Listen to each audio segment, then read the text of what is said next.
So guys నమస్తే guys, మీ అందరికీ తెలిసి ఇప్పుడు మనం ఎందుకు వచ్చామని చెప్పేసి ఒక కొత్త ప్రాజెక్ట్ అయితే రాజమౌళి గారు ఇంకా మహేష్ బాబు గారు అయితే లాంచ్ చేశారు. SSMB29 అని చెప్పే మూవీ. సో గైస్ ఈ మూవీ ఆల్రెడీ లాంచ్ అయిపోయింది గైస్. సెట్ మీదకి వచ్చేసింది అనమాట. నిన్ననే వచ్చింది ఈ movie.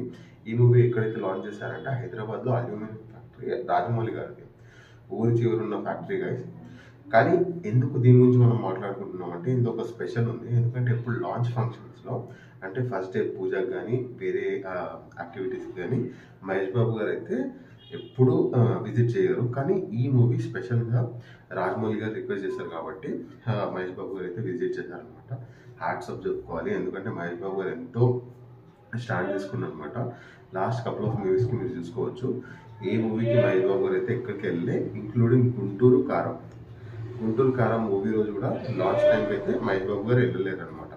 So great guys. Rajamouli గారు అయితే మీకు తెలుసు కదా, RRR మూవీతోని కంప్లీట్ వరల్డ్ని ఇండియానే మెస్మరైజ్ చేస్తారనమాట. ఎక్కడ పోయి ఎవరిని అడిగినా చెప్తారు RRR మూవీ, నాటు సాంగ్ మేజర్లీ.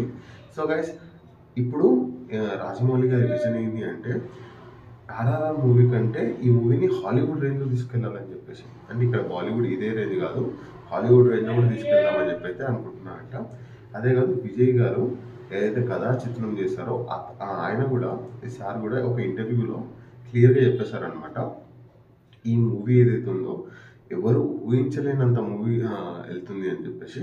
అంటే చాలా ట్విస్టర్స్ ఉన్నాయి. అంతేకాదు ఈ మూవీ వచ్చేసి అమెజాన్ అడుగులో ఉన్నాయి కదా, అక్కడ తీద్దామని చెప్పి అనుకుంటున్నారంట.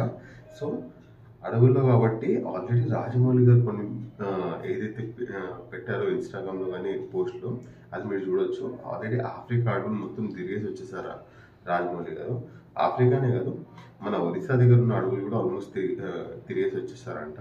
అమెజాన్ అంటే మన ఎట్లుండాలి, అడవులంతా దట్టమైన అడవుల్లో మూవీస్ తీయాలంటే నార్మల్ కాదు.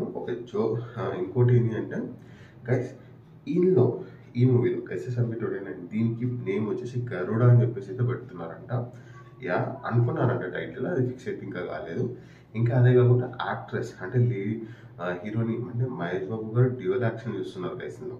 సో డ్యూయల్ యాక్షన్ కాబట్టి కొన్ని నేమ్స్ అయితే బయట వస్తున్నాయి. చాలా మటుకైతే చాలా టాక్స్లో అయితే జాన్వీ గారు అని చెప్పేసి చెప్తున్నారు. కానీ ఇంకా ఫిక్స్ అయితే కాలేదు. జాన్వీ గారే కాదు, కొంతమంది అయితే ప్రియాంక చోప్రా కూడా ఈ మూవీలో ఉండబోతుందని చెప్పి చెప్తున్నారు అనమాట. ఈ టాక్స్ కూడా ఉన్నాయి. చలో కానీ అఫీషియల్గా లాంచ్ అయ్యే వరకు అయితే ఎలాంటి ఎక్స్పెక్టేషన్స్ అయితే లేవు. So let's wait and see expectations ఏమొస్తాయని చెప్పేసి. సో ద మెయిన్గా కంపెన్సేషన్, ఎస్, ప్రతి ఒక్క స్టార్ తెలుసు కదా, జనరల్గా మన టాలీవుడ్లో మహేష్ బాబు గారు రెమ్యునరేషన్ వచ్చేసి 250 CR అని చెప్పేసి అయితే టాప్ ఉంది.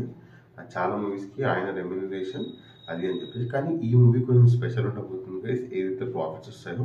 ఎందుకంటే హ్యూజ్ బడ్జెట్ కదా, చెప్పలేమన్నట్లు ఉన్నారు. ఖచ్చితంగా ఏదైతే ప్రాఫిట్లు వస్తాయో ఆ ప్రాఫిట్లో 25% రాజమౌళి గారు ఇంకా మహేష్ బాబు గారు తీసుకుందామని చెప్పేసి అయితే అనుకుంటున్నారంట. సో ఈ అప్డేట్స్ మీకు నచ్చినట్లుంటే దయచేసి లైక్ చేయండి. Thank you so much.